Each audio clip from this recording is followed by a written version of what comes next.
In this video, I'm going to show you how this new Active Blur looks on nails and how it applies, how it goes on, how it dries, and how it wears, and how it looks the next day, because sometimes it looks a little bit different when it's completely dry.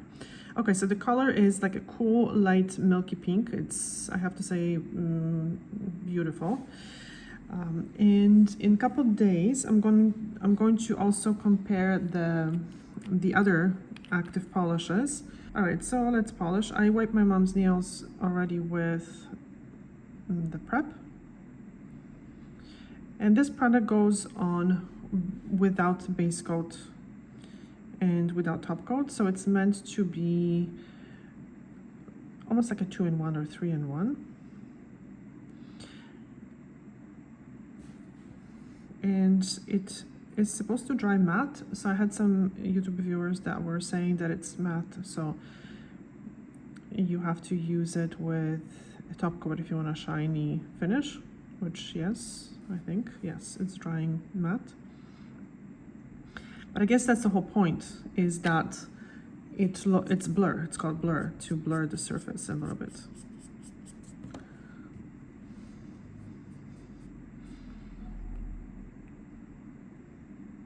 It's very lightly pigmented. I think it's going to barely show any color in 2 coats, which that also makes it a little bit less streaky, because polishes that have more pigments, especially on the surface that's not like super smooth, sometimes tend to streak a little bit. This one probably won't.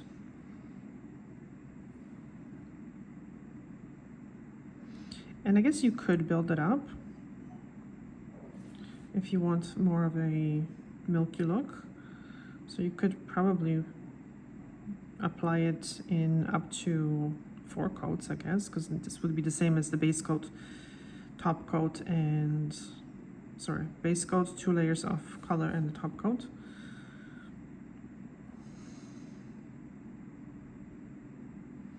I have noticed though that the thinner the coating, the less surface damage the nails are experiencing. People that wear multiple coats tend to sometimes end up with some surface damage, and I barely see any surface damage on the clients that wear just a base coat or top coat, just like the very thin coat of polish.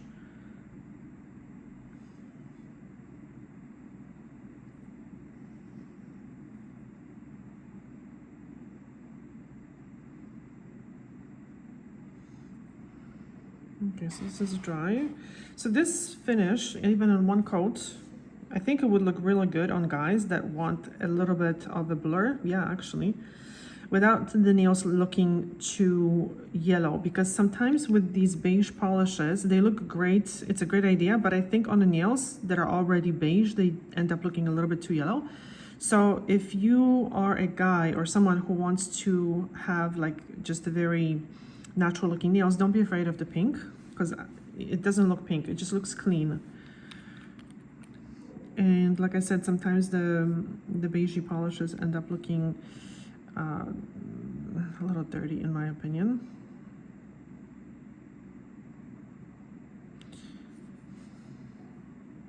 This is dry. So I would suggest always using thin coats. So it's, if you want a certain look, it's probably better to use 3 thin ones as opposed to 2 thick coats. It dries better, it applies more even, and shrinks less. Thicker coats will shrink more, possibly leading to some surface damage.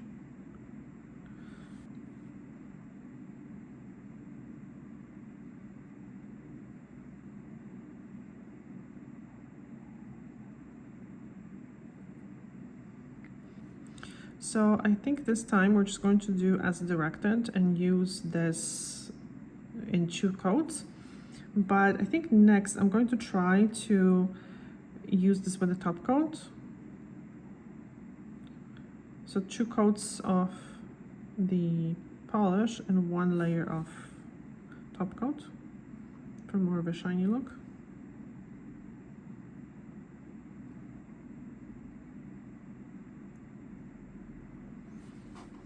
but I don't want my mom to walk around with one shiny hand, and she's not into that look.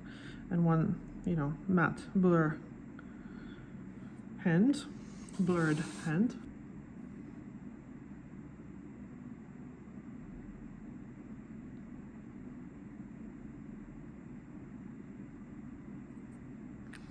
And that's it.